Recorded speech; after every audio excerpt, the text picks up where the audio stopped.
Boa tarde a todos e todas. Esse é nosso evento de junho do Laboratório José Martí de Leitura e Literatura Infanto-Juvenil Latino-Americana. Queremos agradecer a presença do professor e autor Fanuel Anand Díaz. Ahora lo vamos a presentar y también queremos agradecer la presencia de todos ustedes y todas ustedes este día. Que es tan bueno tenerlos acá en este laboratorio. El objetivo de este laboratorio es divulgar la literatura infanto-juvenil de nuestro continente, de América Latina, viendo su diversidad y también la diversidad de modelos de infancia que ella presenta.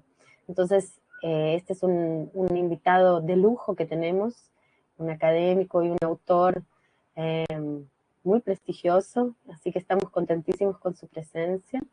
Y también que va a ilustrar uno de los temas más interesantes, más atractivos, más que nos preocupan sobre la migración en los libros para niños y también difícil de investigar y de pensar.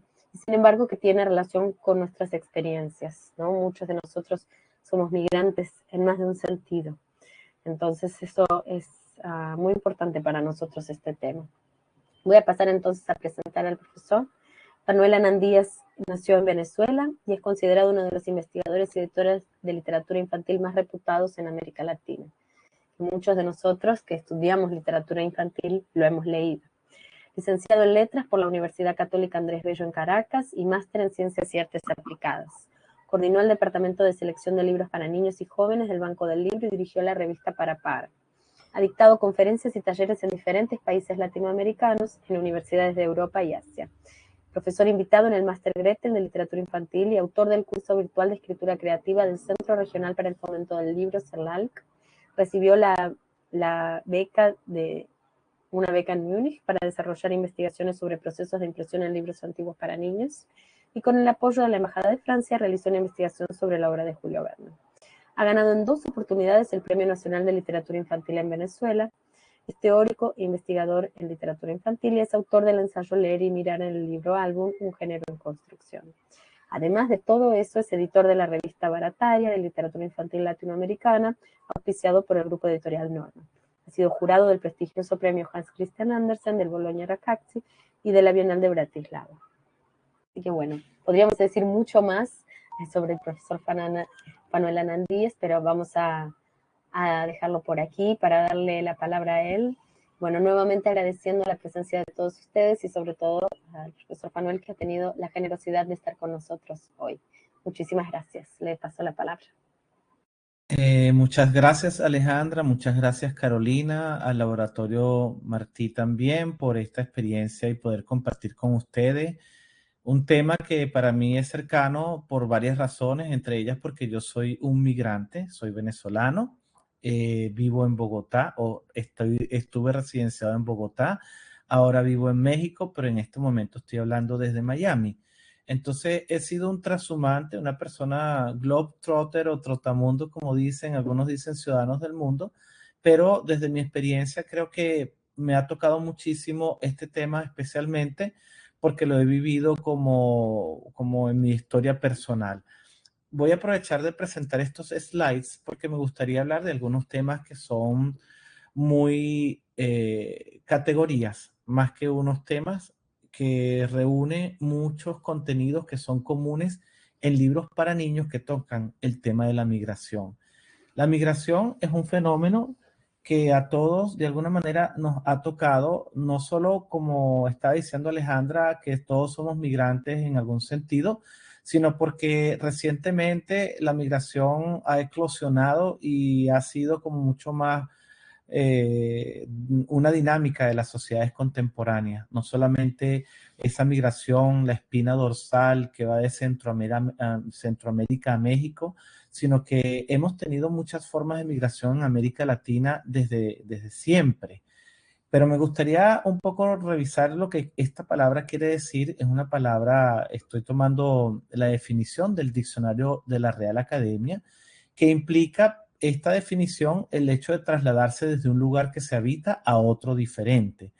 También, pues creo que muchos de nosotros que utilizamos este término lo usamos para referirnos a las personas extranjeras que están viviendo en un país y también pues el hecho de que una persona se instale en un país distinto básicamente en busca de mejores condiciones de vida. Pero también la migración ocurre de forma natural en la naturaleza porque los animales migran en busca de alimento, las plantas migran para encontrar mejores condiciones para germinar y también un poco por un deseo de sobrevivencia. La migración tiene que ver mucho y está vinculada con el viaje, pero siento que también tiene que ver como con esos hilos invisibles de la naturaleza que hace y crea mecanismos fascinantes e interesantes como semillas que planean como un helicóptero, otras que se dejan trasladar por el viento, otras que tienen formas particulares,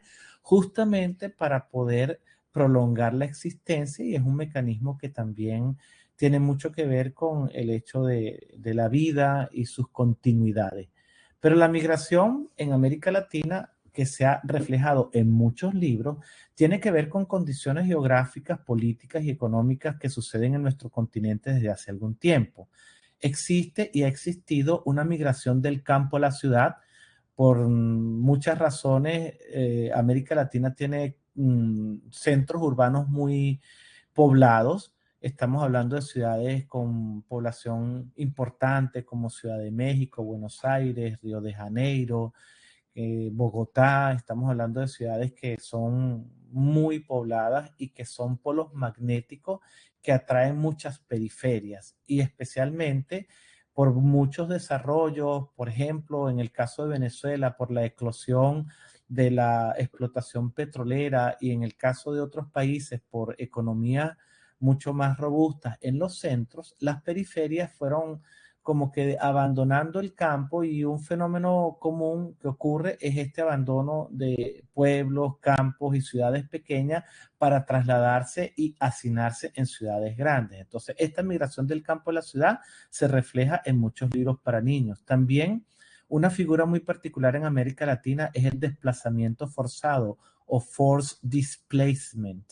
Muchas razones, especialmente la violencia, ha obligado que muchas personas dejen sus lugares de origen para trasladarse a otros centros urbanos para vivir en unas condiciones que realmente son deplorables, pero es un también movimiento vinculado a la migración que tiene que ver con la violencia y también como esta huida inmediata de personas que dejan atrás sus cosas, sus pertenencias y no tienen tiempo siquiera de recoger todo lo que necesitan y así abandonan sus hogares. Pero también América Latina desde hace mucho tiempo ha sido un telón para las migraciones interregiones, personas que se trasladan, quizás en este caso por muchos temas políticos, que se trasladan de un país a otro en la misma subcontinente de América Latina, y también una migración hacia Europa y Estados Unidos que es tradicional, y de hecho en muchos libros para niños, las familias divididas siempre tienen a un miembro de estas familias que vive en España o en Estados Unidos porque es el sustento del hogar. Por tanto, yo voy a tratar de hablar de este mapa y cómo se refleja en algunos libros para niños y que es un tema que realmente no nos es ajeno. Podría decirse que es un tema muy latinoamericano. Claro que cada vez más el mundo tiende, como dice Yuval Harari, a tener la migración como un mapa del futuro y del futuro inmediato. Razones climáticas, sistemas de gobierno, problemas de fracturas económicas en países que, bueno, cambian sus economías con el sistema globalizado, guerra y la violencia en muchas formas, especialmente por grupos armados, hacen que las personas migren. Y esto se ve en distintas categorías que yo voy a tratar de mencionar para ir señalando algunos libros que tocan estas categorías. Por ejemplo, las fronteras como tal vendría siendo una categoría muy propia vinculada a la migración. También las decisiones, por qué se decide abandonar el hogar. El viaje como un desplazamiento físico. Y ese desplazamiento físico está presente y detallado en muchos libros para niños. La figura del otro, el otro, no solamente cómo el migrante mira a las personas que están en los países de acogida, sino cómo los que están en los países de acogida miran al migrante. Los recuerdos forman parte de ese bagaje y de esa maleta metafórica que muchos migrantes cargan, y una categoría que me parece muy particular es la de los no lugares.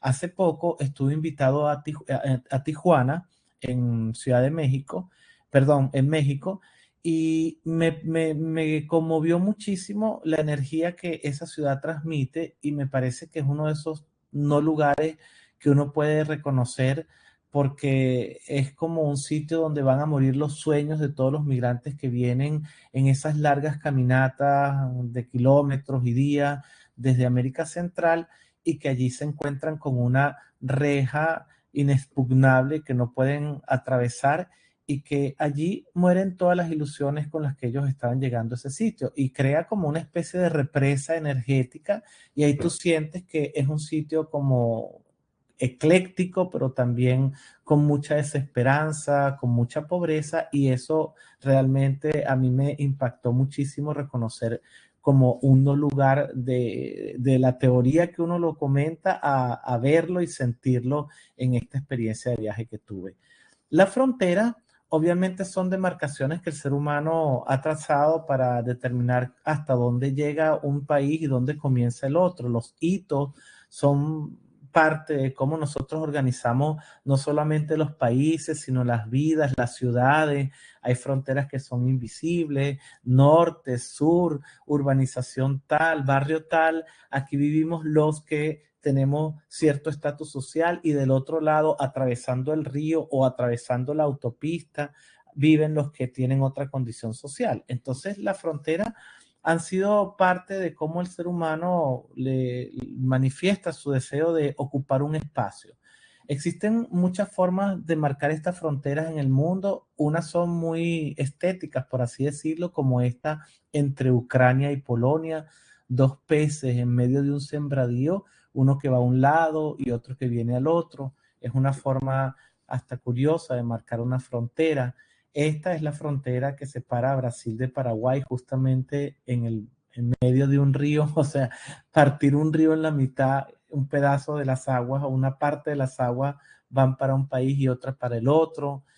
Esto es en Tijuana, justamente es un performance que se hizo en algún momento, pues como una especie de ataúdes en una frontera que tiene mucho que ver con, bueno, la muerte de las personas que por la violencia allí llegan o se comprometen con otros tipos de delitos.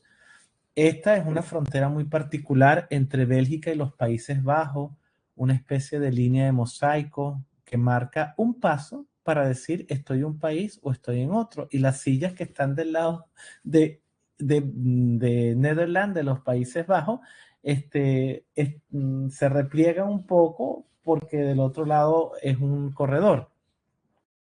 Esta es una frontera quizás minúscula o humilde, una pequeña piedra que está entre Italia y Suiza. Ahí está un hito fronterizo. Los hitos fronterizos tienen muchas formas de manifestarse. Unos son muy pomposos, unos son faraónicos, otros son modestos, otros son abstractos. Y vemos aquí, por ejemplo, en este caso, este lago que sirve de separación entre Corea del Norte y China. Entonces, hay fronteras que también son hermosas y son realmente, vamos a decir, espectaculares en cuanto a su paisaje. La frontera determina mucho esa sensación de estar cruzando y atravesando hacia un lugar donde a veces dejas todo lo que tienes atrás. En este caso estoy mostrando una foto de la frontera entre Colombia y Venezuela cuando atravesaron los containers para que no pudieran pasar personas de un lado o de otro. Entonces, bueno, esto marca eventos, hitos, hechos históricos, y realmente las fronteras tienen una presencia importante en la literatura infantil, en los libros que hablan sobre el tema de la migración. Entonces creo que las fronteras también trascienden mucho el aspecto físico, porque existen fronteras que son intangibles En las ciudades tú no puedes pasar de una calle porque esa calle hacia el otro lado es un lugar donde puedes correr un riesgo. Pero también las fronteras están desde otros puntos de vista hasta en lo emocional. El ser humano mismo abriga un tejido de fronteras, de aduanas, de líneas divisorias. Hay fronteras, tú cortas el cuerpo en dos mitades y tienes el lado izquierdo y el lado derecho. Entonces creo que ese tema de la frontera es muy interesante solaparlo en distintas manifestaciones del ser humano. La infancia misma es un territorio fronterizo. ¿Cuándo dejas atrás la infancia? ¿Cuándo comienza tu adultez o tu juventud? ¿Qué experiencias marcan esos tránsitos? Y hay esos puntos que son de inflexión, que son fronteras imperceptibles, que son esos pequeños eventos que están en tus recuerdos, que te descubren quizás que ya dejaste atrás la infancia o perdiste la inocencia para entrar en el territorio de la experiencia. Muchas veces se toma la decisión de irse de su lugar de origen por muchas razones. No es fácil tomar esa decisión, pero a veces te ves impelido especialmente por la violencia que sacude muchos de nuestros países, especialmente porque, bueno, existen estados de guerra, hay persecución a líderes políticos, a líderes sociales, el narcotráfico, el reclutamiento que se hace de la guerrilla o las maras hacen también que muchas personas decidan abandonar su hogar, su pueblo, su aldea, su villa, porque además quieren proteger a sus hijos. Otros factores son decisivos que ya sobrepasan un poco la acción del ser humano, como por ejemplo los desastres naturales, pero también el hambre y la pobreza impulsan a muchas personas a irse de su lugar de origen. Y para mí eso también es como algo palpable y me toca particularmente porque la última oleada de venezolanos que han salido del país justamente lo han hecho por hambre. Son personas que ya no tienen ni siquiera dinero para pagar un autobús. Por eso caminan, caminan y caminan y por eso nos llaman caminantes. Creo que hay una decisión muy difícil que es dejar lo que tú tienes. El desarraigo es una palabra que hasta suena fuerte. Y esa decisión de decir me voy es quizás parte también de muchos de los contenidos que en algunos libros para niños se desarrollan. Ese momento específico en el que se toma la decisión. Y creo que durante todo esta trama de la migración, hay muchos eventos que hablan acerca de la solidaridad que por el camino tienen las personas o para el momento de tomar la decisión, las personas que despiden, el que da un dinero para ayudar en el camino, el que lleva algo de comida. Entonces creo que también hay algo muy humano en estos libros que se trasladan en estos pequeños eventos de solidaridad que nosotros a veces vemos gestos que son parte de lo que implica apoyar al otro cuando toma esta decisión. El viaje físico como desplazamiento es un tema grande, central, repetido, recurrente en muchos libros para niños. Este desplazamiento físico tiene muchísimas formas. Puede ser un desplazamiento físico en barco, en avión, caminando, en un tren. Y es, bueno, prácticamente un reflejo de ese telón de flujos migratorios permanentes que es y va a seguir siendo el mundo. Es un motivo preponderante el desplazamiento físico porque casi o muchos de los libros hablan o incluyen este desplazamiento físico o justamente lo van describiendo. Es un momento en el que el protagonista muchas veces vive experiencias límites, penuria. Entonces, a través de los protagonistas podemos sentir un poco la empatía con estas personas que tienen que hacer estos largos recorridos y que durante estos largos recorridos a veces los roban, los maltratan, pasan hambre, pasan sed, tienen que refugiarse debajo de una enramada, en un techo rudimentario. Y creo que esta es una potente y vamos a decir espina dorsal de muchos de los libros para niños. Y creo que también ese desplazamiento físico a veces lleva a un tipo de desplazamiento emocional Por ejemplo, mientras se va caminando, ¿en qué se piensa? Cuando se está escondido en la propela de un barco, ¿en qué se piensa? ¿Qué emociones están allí contenidas que uno va rumiando? Y esto creo que también es parte de ese viaje metafórico que acompaña al viaje físico. La figura del otro, como les estaba diciendo, está vista desde un espejo. ¿Qué es el otro para mí y qué soy yo, el otro, para el que me está recibiendo? Entonces, la figura del otro es fundamental y muchos de estos libros ayudan más que a construir la figura del otro, es a exponer la figura del otro. Entonces, generalmente el otro tiene una carga negativa como el monstruo, el enemigo, el intruso, el que viene a quitarme las oportunidades de trabajo, el que viene a robar, el otro que tiene costumbres distintas. Por ejemplo, imagínense en Europa que muchos magrebíes y árabes vienen, tienen otro color de piel, hablan distinto, huelen distintos, comen distinto. Entonces la figura del otro es muy palpable en varios de estos libros para niños porque también se trabaja sobre lo que genera el otro, un rechazo, una resistencia. Pocas veces hay una aceptación plena e inmediata. Entonces creo que este proceso de aceptar al otro también está desarrollado en muchos libros para niños. El otro es también un sinónimo de un ser desintegrado, porque él no pertenece a ese lugar donde está. Trata de hacer una vida, pero sigue siendo, o por un tiempo, es el otro. Y requiere, por supuesto, un proceso fuerte de adaptación, porque son contextos muy distintos, incluso entre los países latinoamericanos. A veces palabras que se dicen distintas, modos de cocinar que son distintos, modos de incluso de hacer procesos administrativos como tener una cédula o una identidad física, pues también son distintos. Entonces creo que eso de adaptarse a un lugar, otro, incluso el clima, por ejemplo, en mi caso, yo soy muy caribeño y Caracas es una ciudad alta, muy arborizada, con un cielo azul brillante y además un sol siempre luminoso. Y Bogotá, que bueno, yo viví 8 años en Bogotá y la ciudad es lluviosa, es nublada, es fría. Entonces adaptarse incluso a esas condiciones es parte del proceso de migración que se describe en algunos libros. Y el migrante también vive esa otra edad porque él ve a las personas que están a su alrededor distintos, pero también él sabe que a él lo ven distinto. Y es un proceso muy ambiguo, pero también como que cuesta completarlo, porque no es fácil de un primer momento sentirte plenamente parte de una otra edad.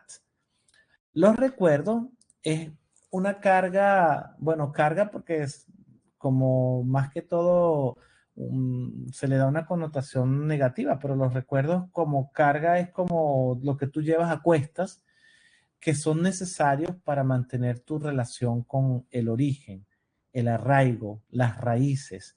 Y los recuerdos siempre están contigo, así lleves nada más que una maleta en la mano. Y los recuerdos son necesarios porque es lo que te hacen mantener tu identidad. Puedes llevar, como digo, una sola maleta en el camino, pero en tu cabeza y en tu corazón llevas esos recuerdos. Y muchos de los libros para niños tocan ese proceso en el que el personaje en su viaje está recordando por qué dejó su ciudad, está recordando un olor, está recordando un nombre. Entonces creo que es una forma también de resistencia, porque tú no quieres olvidar. Puede que tú cambies y vayas a otro sitio y hagas una vida, pero no olvidas. Entonces creo que sí son importantes estos recuerdos porque hacen que tú no pierdas tus raíces. Tu país va contigo en tu corazón y en tu memoria. Y los no lugares me parecen una categoría interesante en muchos de los libros para niños porque los no lugares, de alguna manera, son bastante difíciles de describir a veces.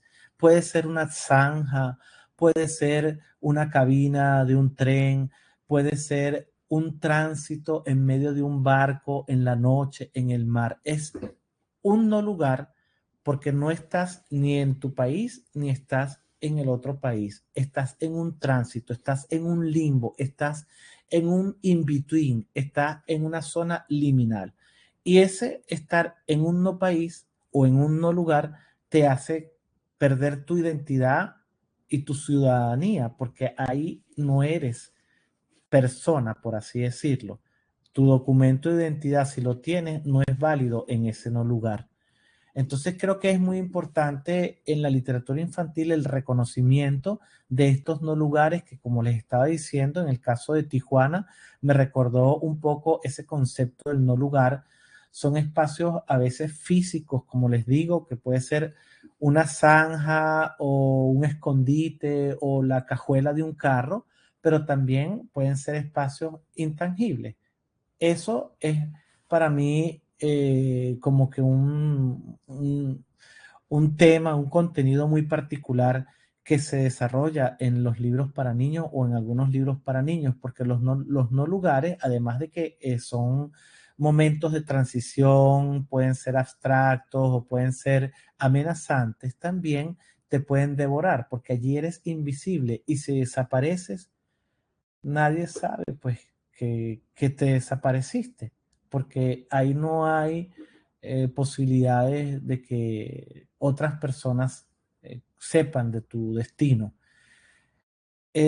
Son lugares donde a veces, como comento aquí en esta lámina, conoces lo mejor y lo peor del ser humano. Allí afloran quizás esos instintos más destructivos y más amenazantes. Por ejemplo, cuando un coyote te tiene que pasar hacia el otro lugar, posiblemente es en ese tránsito en el que te traicione, te robe, te deje abandonado. Y bueno, justamente estar en un lugar sin nombre es algo así como no existir. Es como que si por ese momento no existiera. Imaginen, por ejemplo, un grupo de 40 personas en una patera o si no queremos ir tan lejos, en una embarcación, una balsa de estas tan conocidas en un momento de la historia cubana, de personas que se iban, los balseros se iban en balsas y estaban a veces sin brújula atravesando el mar hacia Estados Unidos y ahí no había un destino fijo, nadie sabía dónde estaban. Entonces son estos especies de espacios donde puedes no existir.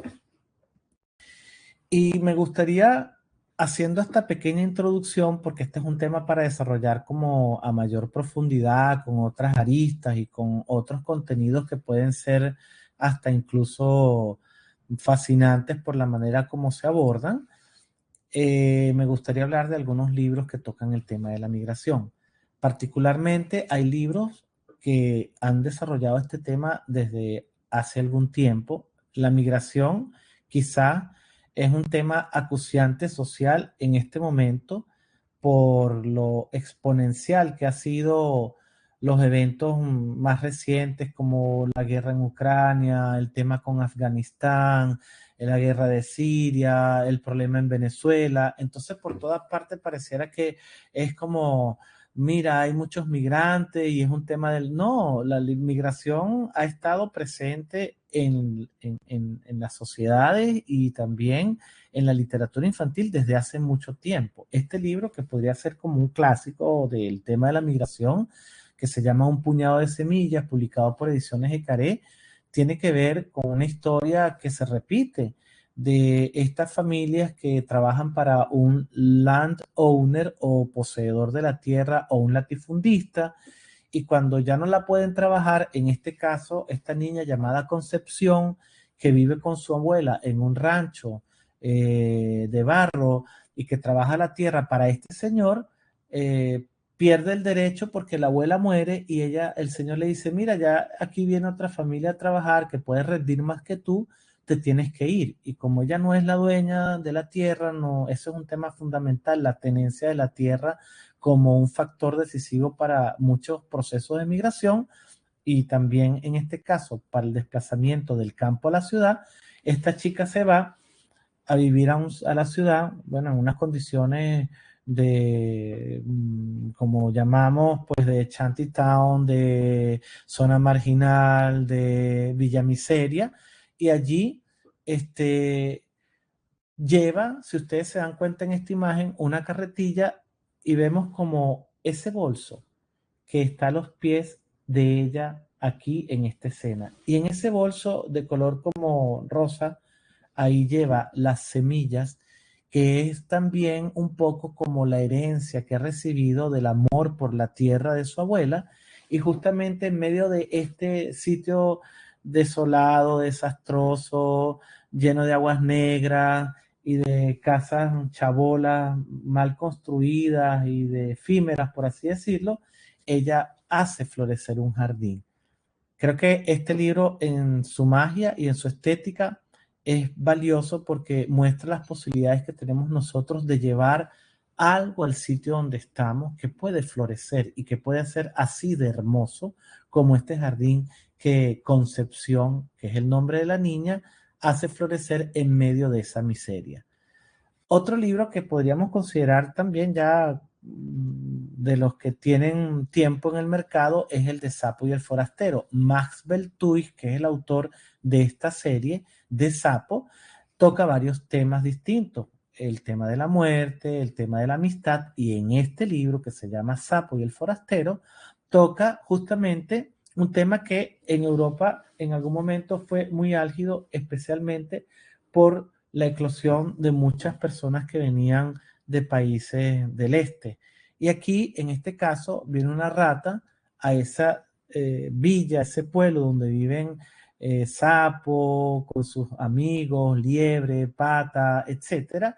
Y al principio es mal visto porque las ratas huelen mal, porque las ratas son tramposas y todos pues discuten pues qué vamos a hacer con esta rata. Sin embargo, Sapo, como ven en la expresión, no está conforme con todo lo que dicen ellos y de hecho establece una amistad con Rata.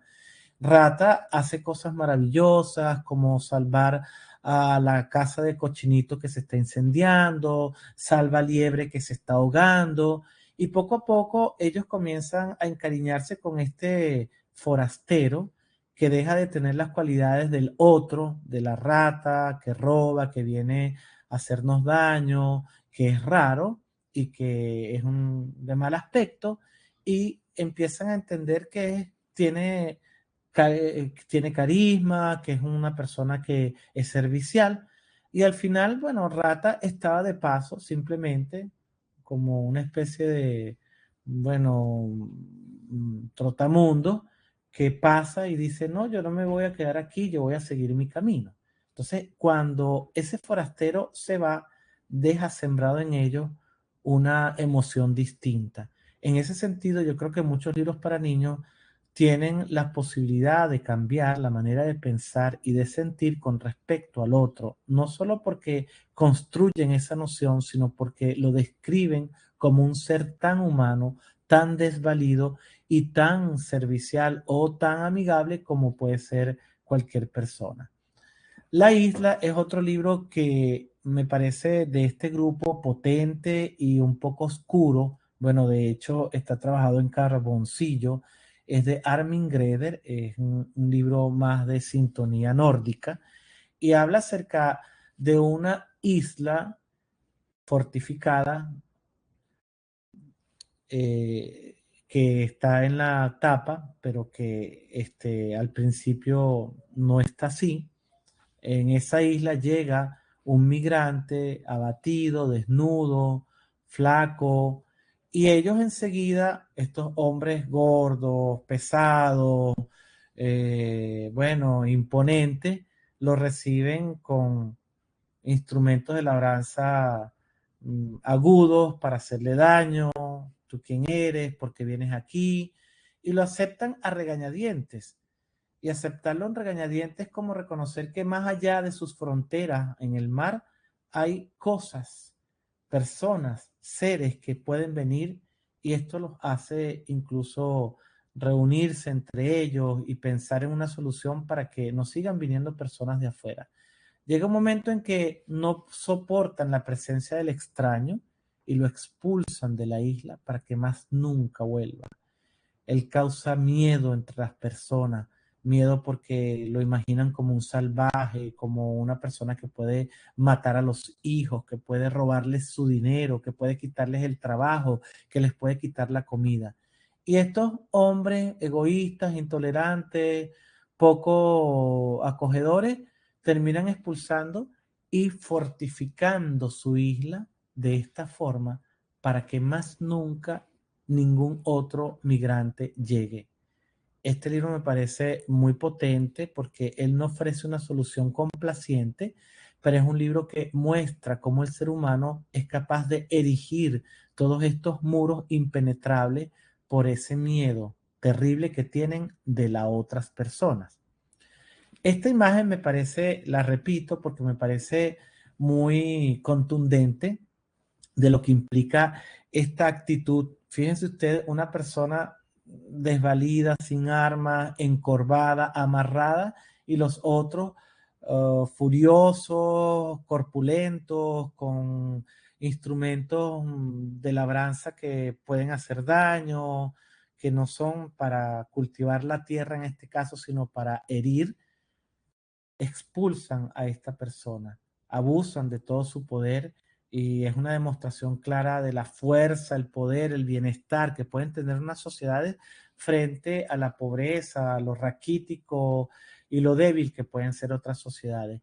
Pero este modelo se repite porque en otra imagen podemos ver que en el pueblo otros niños con palos hacen lo mismo con uno de los chicos.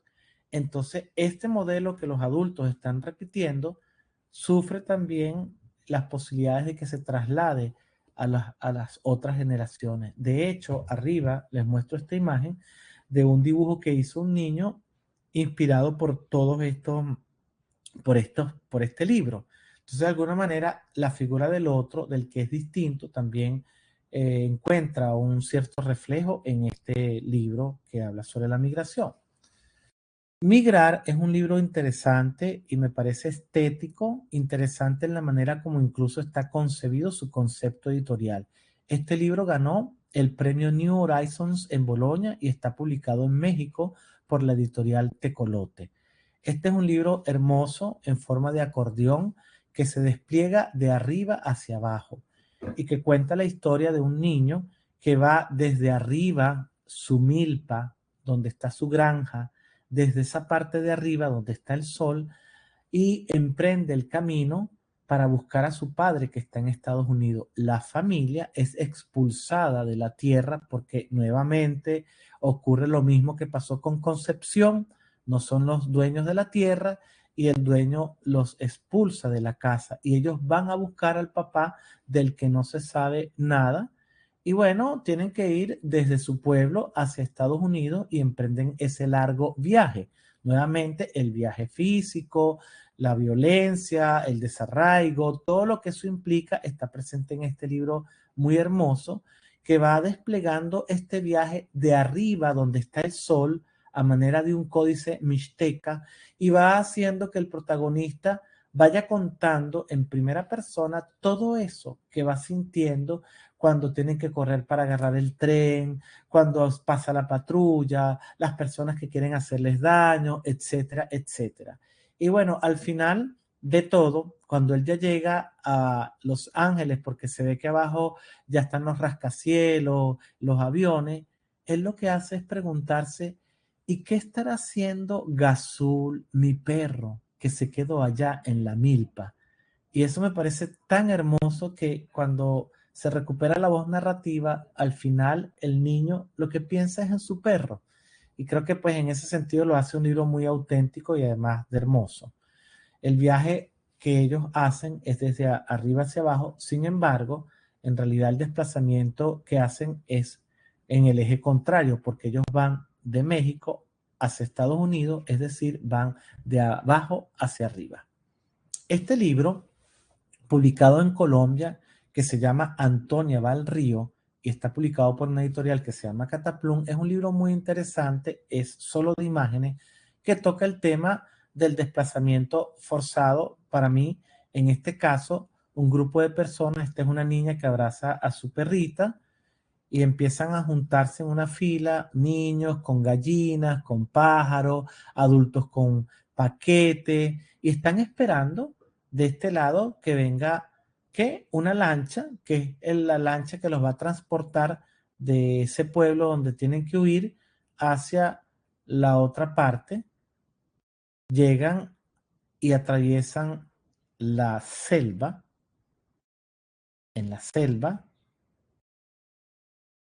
hay una cantidad de animales, bueno, atraviesan y apenas vemos alguna maleta y salen todos, pero no todos. Están, fíjense ustedes, en el rostro de los personajes, están cansados, tristes, han vivido una experiencia en esa selva metafórica, una experiencia dura, y la niña llama a su perra, que se llama Antonia. Nunca viene. Antonia se quedó en la selva, porque en este camino algunos se quedan por muchas razones. Y entonces vemos que el niño decide liberar al pájaro que está en la jaula como una connotación un poco de la libertad, y eso de liberar a ese pájaro, como ellos también de alguna forma tienen que liberarse o de las emociones o encontrar un nuevo lugar. Y para ese lugar donde van, el pájaro los acompaña. Es un libro muy interesante con capas de significación distintas, pero en este caso, pues aunque no tenga texto, tiene una gran profundidad en su lectura. Este libro, publicado en México por Editorial Alboroto, cuenta un evento particular de un grupo de niños que se llamaron los Niños de Morelia, y que vinieron en un barco llamado el Mexic. Vinieron a México de la Guerra Civil Española por unas largas vacaciones, entre comillas, sin saber que estos niños que vinieron solos, sin sus padres, y que hicieron una travesía enorme desde España a México, se quedarían para siempre, porque la Guerra Civil Española empató con la Segunda Guerra Mundial y nunca más pudieron regresar a sus hogares. Incluso algunos regresaron muchos años después, ya viejos, y ya no reconocían ese entorno del que salieron. Entonces, hay todas unas imágenes interesantes que hablan acerca de lo que sucede en la guerra en ese momento y cómo los niños los viven durante ese largo viaje en un barco, donde lo que hacen es ver el mar por todas partes. Los textos son de María José Ferrada, una poeta chilena, y las ilustraciones de Ana Peña. Este es un libro también muy hermoso en su poesía para tocar el tema de la migración. Aquí están cuando los reciben en Morelia. Y bueno, la explicación de este libro, que es poético y que también tiene un texto de información de este evento que hizo que esta generación se llamara Los Niños de Morelia. Particularmente 456 niños que vivieron esta experiencia. Este libro, que se llama La Noche más Noche, publicado también en México por Libros del Naranjo, me parece interesante. Estoy haciendo una especie de abordaje muy rápido de algunos libros que yo considero que son hitos y que, bueno, también son valiosos por la manera como tocan ciertos temas, porque el tema de la migración, el abanico de libros es más ancho. Yo hice una selección, entre ellos este libro me gusta mucho porque toca un tipo de migración del cual se ha hablado poco, y es la migración que se hace por barco o por barcas, estas balsas rudimentarias, desde Cuba hacia Estados Unidos, desde Haití hacia Estados Unidos, o también desde Venezuela hacia Trinidad últimamente. En el camino se han ahogado muchas personas, no llegan a su destino porque en las condiciones que van estas barcas es realmente muy rústico, muy rudimentario, sin brújula, sin ningún tipo de protección para tormenta, con poca agua, etc.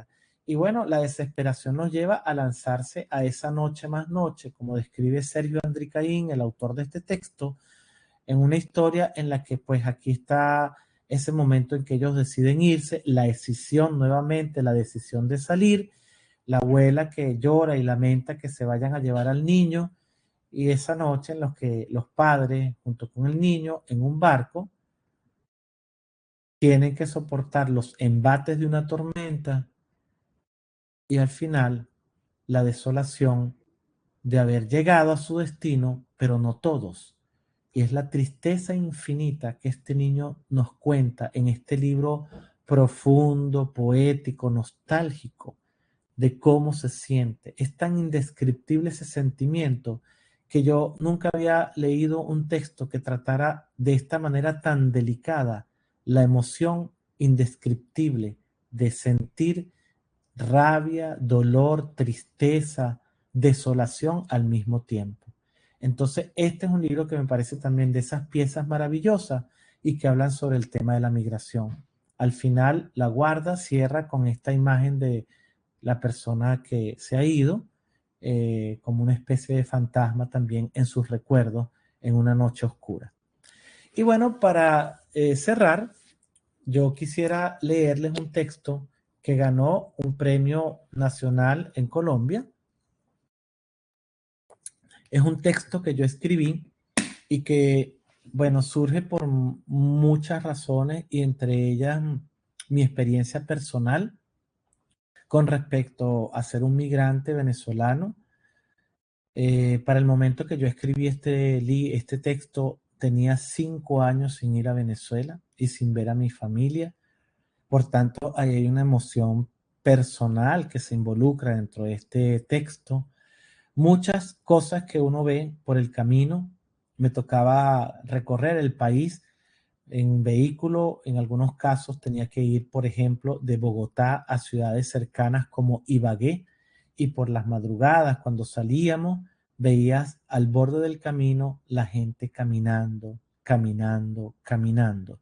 Y bueno, yo me pensé a plantear qué puede estar pensando un niño mientras va caminando desde Caracas o desde Valencia o Barquisimeto, ciudades de Venezuela, y llega a la frontera Cúcuta y sigue caminando, atraviesa el páramo de Berlín que está a 4.000 metros y que tiene temperaturas bajo cero. Miren, unas personas que vienen del Caribe desarmadas con una ropa ligera, una franela, un short, una chancleta y tienen que enfrentarse a este páramo de temperaturas bajo cero. Muchos de ellos han muerto de hipotermia. Y seguir, atravesar Colombia, llegar a la frontera con Ecuador en Rumisaca, luego atravesar todo Ecuador para seguir hasta Perú. Algunos siguen otra ruta que llegan a Brasil por el Amazonas, pero estas personas que llegan hasta Ecuador, de allí siguen hasta Chile y luego hasta Argentina, caminando. Son días, semanas y meses caminando. Esto es un drama muy particular de América Latina, o por lo menos en este caso de la migración venezolana, que no puede dejarlo a uno como insensible. Y para mí ver tanta gente en las calles, sobre todo tantos niños, me hizo de verdad pensar en la necesidad de contar esta historia. Y bueno, quería mostrarles un solo testimonio que fue uno de los tantos documentales que vi, porque antes de escribir yo me documenté mucho sobre el tema, porque no es solamente colocar tu experiencia personal o tus emociones personales, sino realmente entrar un poco en lo que podría ser los dramas visibles y más pequeños o minúsculos de esa travesía. Y voy a mostrarles uno de los testimonios que a mí particularmente me tocaron y me impulsaron para poder escribir este texto. Mi cama me acostaba, ahora tengo que poner unos cartones en el suelo. podía ver televisión, ahora tengo que andar caminando por allá, por acá, sentarse en una plaza y esperar para ver si vienen unas buenas personas que dan comida, como la Cruz Roja, cosas así. Mi mamá de tanto caminar ya le quieren salir cosas en los pies, ya le duelen los pies, no ya me conocer ya. O sea, ¿cómo has tomado para poder aguantar estas caminatas? Tú a tus 12 años. Nada, seguir caminando y no decirle nada a sus padres para que no se preocupen. ¿Te has sentido mal y no le has dicho nada a tus padres? ¿Qué has sentido? Cuéntame. A veces tengo ganas de vomitar, mareo, estoy súper cansado y no le digo nada. ¿Por qué? Para que no se preocupen.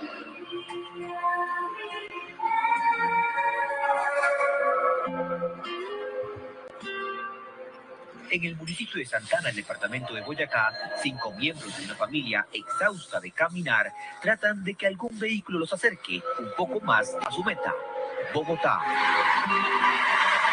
Llevan 4 días caminando. La mayor preocupación para Mayra es su hijo de 12 años, quien aguarda callado, sin quejarse, simplemente tratando de igualar el paso de los más grandes de su familia. A veces pega la lluvia, tenemos que ponernos abajo de una casa, por decirlo así, un garage.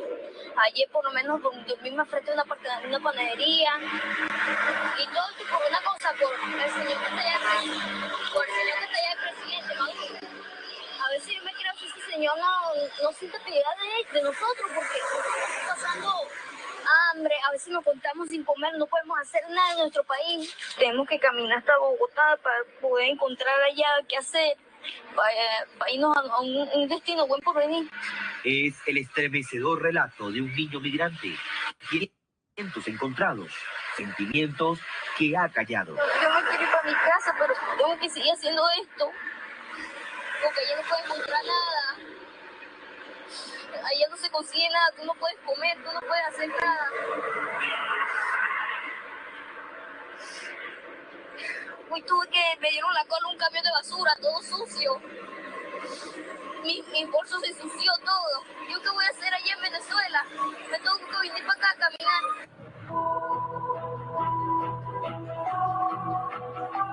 José y su familia siguen en la travesía. No pudieron llegar a Bogotá. El niño se enfermó y debieron parar en Tunja, donde ahora viven en un refugio. Bueno, este lo escogí particularmente porque este testimonio de este niño a mí me conmovió muchísimo. Hay otros que son muy duros también, que no son tan cortos como para poder presentarlos. Y para ir cerrando esta conversación y después abrir el derecho a pregunta, quiero leerles el texto con el apoyo de unas imágenes que también preparé para que ustedes vayan viendo un poco algunas imágenes que son las que uno tiene o retiene de ese montón de fotografías y cosas que uno ha visto en el camino, como para ambientar lo que podría ser lo que para mí significó escribir esta historia. Y la historia, como el título dice, se llama Hemos llegado a Berlín, justamente porque es el páramo de Berlín sobre el que yo quería pues comentar como espacio insalvable que también se traga, como un no lugar que se traga a muchos de estos migrantes. Hay lugares que pueden tragarte hasta que desapareces. Berlín, habían dicho allá abajo, como esa ciudad de Alemania donde tumbaron un muro. Casi todos nos dicen caminantes, así nos llaman. Otros nos dicen venecos, creo que es por cariño. Nos paramos a tomar café en una casa pequeña al borde del camino. Tinto y empanadas tiene pintado en las paredes que parecen sucias, pero no llevamos suficiente dinero. Mamá compra 2 cafés para todos. Los tomamos a sorbos para calentarnos.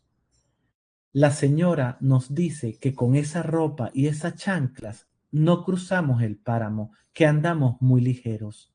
Somos 4, mi mamá, mis 2 hermanas y yo, cada uno con su mochila en la espalda. Tampoco tenemos mucho más. Llevamos la casa encima, los recuerdos. Nos despedimos para seguir andando, porque eso hacemos desde hace días. Escuchamos una voz que nos llama, es la señora. Nos regala una cobija y en una bolsa comida para que tengan fuerza. Mamá da las gracias. Su voz es risa, pero sus ojos son agua. Berlín es un páramo. Nos comentan que muchos han muerto al cruzarlo por el frío. En un letrero leo Pamplona, Ranchaderos, La Nevera. Son nombres que no conozco. Yo todavía recuerdo Valencia, Barquisimeto, Táchira. Por el camino nos encontramos con otras personas. Algunos nos cuentan sus historias o nos ofrecen papelón o agua. Hay una señora que viaja sola, tiene una hija en Perú. Se vino porque ya no le alcanzaba el dinero para comer. Eso dicen todos, el hambre. Eso decimos cuando nos preguntan. Cuando caminas, estás solo. A veces sientes el aire caliente de los carros al pasar o escuchas los motores cuando se acercan. Te distraes apenas, pero luego regresan el silencio, el frío y el vacío en el estómago. Caminas y estás solo con tus recuerdos. Es como una película que se repite, cada vez de distinta manera. Solo mete la ropa que te quepa, no vamos de vacaciones. Salimos apurados como huyendo. Todos lloraban al despedirse. Mi tía me apretó tan fuerte que me dio tos. No pude despedirme de mis amigos a esa hora de la madrugada, ni café tomamos. La frontera es todo un bululú. La gente se mueve apurada como hormigas, solo que las hormigas andan en fila y aquí no sabes por dónde se entra ni por dónde se sale. Esperamos al sol horas que parecían eternas, como cuando vas a comprar comida, solo que esta vez era para cruzar un puente a mitad del camino. Las montañas son infinitas. Desde aquí no parecen terminarse nunca. Me gusta cómo cambian de color. Por la mañana parecen azules con la neblina, pero luego se ven nítidas, repletas de verdes. Cuando caminas y no quieres pensar en cosas tristes, lo mejor es que mires las montañas o el cielo.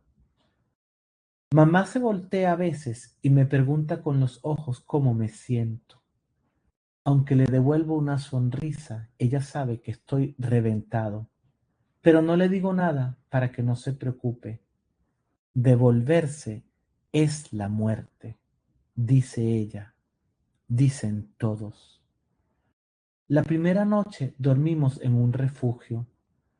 Un señor me dijo que me pusiera cartón en los zapatos cuando me vio las ampollas en los pies. Me ardían como si hubiese pisado asfalto derretido. Dormimos inquietos. Yo sentía a mi mamá y a mis hermanas moverse toda la noche. Estábamos alertas por si algo pudiera pasarnos. Se cuentan tantas cosas. Lo que yo sentía era unas ganas inmensas de llorar. Me sentía como un pájaro que se había estrellado contra una ventana. Berlín es un páramo lleno de árboles y pájaros. Abajo nos dicen que así como estamos es una locura ir hacia allá, que no es el Caribe, que son 4.000 metros de altura y que en la noche el frío te puede congelar. Hipotermia. En el puesto del Socorro nos dan agua y unos abrigos. Caminen hasta las 3 de la tarde. A esa hora comienza a bajar el frío hasta 0 grados. Todo esto me parece un sueño. Llegamos a Berlín pregunta una de mis hermanas, como quien no se cree que ha encontrado algo que había perdido. Adelante va un grupo pequeño con un señor que arrastra un coche. Un carro se detiene y los sube por el niño. En estos momentos, hasta una moneda o un plato de sopa son un lujo. Ahora vamos solo los cuatro, arropados en cobijas y con medias en los pies, parecemos esquimales o fantasmas. Paramos un rato porque mamá dice que debemos buscar dónde pasar la noche. Ya es hora, comenta. Yo tomo agua de la botella, un trago largo, porque a pesar del frío estoy sudando y tengo sed. Seguimos andando por un rato, pero no vemos nada por la neblina. Vamos en silencio, pero con miedo. Todos sabemos que pronto hará más frío y estará oscuro. Mamá me mira y leo angustia en sus ojos. Nos apretamos, pero no bajamos el ritmo. El frío se mete por las cobijas. Yo lo siento como un metal que aprieta las costillas. Llegamos a una casa que parece abandonada. Gentes como nosotros están adentro y nos saludan. Entre todos nos arreglamos para pasar la noche. En un rincón, una señora ha improvisado una fogata con bloques y unas maderas. Mamá, que es enfermera, ayuda a unas personas. Ella dice que es el mal del páramo. Aquí lo llaman soroche. Un chico más grande que yo saca un 4 que lleva en una funda de tela. Todos sabemos la letra de la canción.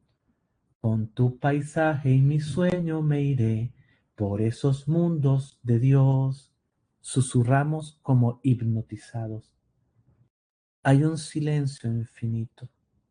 Solo se escucha lo que todos cantamos. Y tus recuerdos al atardecer me harán más corto el camino. Miro hacia la ventana para que nadie vea que tengo lágrimas en los ojos. Afuera hay un montón de estrellas en un mar oscuro. Son tantas y tan claras, caminan en la noche. Atravesamos un muro de sombras. Hemos llegado a Berlín con una esperanza, aunque aún no sabemos a dónde vamos.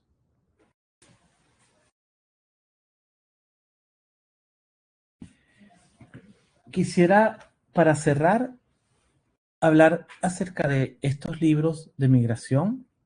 He tratado de hacer un repaso muy rápido y escoger ejemplos muy específicos. Esta conferencia pues es corta y el tiempo para las preguntas también es necesario, pero creo que lo primero que hay que enfatizar es que estos libros tocan un tema actual que debe ser trabajado desde la literatura para niños. También muchos de estos libros aseguran un encuentro estético con la realidad, y yo creo que por más dura que sea, los recursos que tiene la literatura ayudan a amortiguar esa dureza. Estos libros generan respuestas lectoras, no dejan a los lectores incólumes, los mueven, los conmocionan, permiten construir la noción del otro y también ponerse en los zapatos del otro. Registran testimonios de vidas que son profundos y nos acercan al alma humana, y promueven estos libros maravillosos desde edades tempranas desarrollo de la empatía y la compasión. Se pueden trabajar muchas formas de lectura, la lectura en voz alta, la lectura de imágenes, la lectura grupal. Son libros también ideales para fomentar conversaciones sobre temas controversiales. Ayudan a generar opinión y la escucha atenta. Estos libros ensanchan el concepto del mundo en cuanto a la globalización y ofrecen ejemplos, pretextos para la expresión plástica, y detonan ejercicios de escritura creativa como podemos hacer cartas a los personajes de ficción o cuentos breves y crónicas. Es decir, que con el grupo de estos libros en Mediación Lectora podemos hacer muchísimas cosas. Espero que esta conversación los haya interesado por este tema, les haya abierto algunas puertas acerca de lo que se está produciendo en el mercado editorial. Obviamente que aquí faltaría nombrar otros libros que ha sido imposible, pero en todo caso les he querido ofrecer un pequeño viaje por el tema de los libros de migración, pero también desde mi experiencia como escritor. Les agradezco enormemente el tiempo de haberme escuchado. Ahí les dejo mi correo electrónico por si alguno de ustedes quiere después contactarme. Y bueno, creo que esto sería el fin de mi conversación. Voy a quitar la presentación para dejar espacio ahora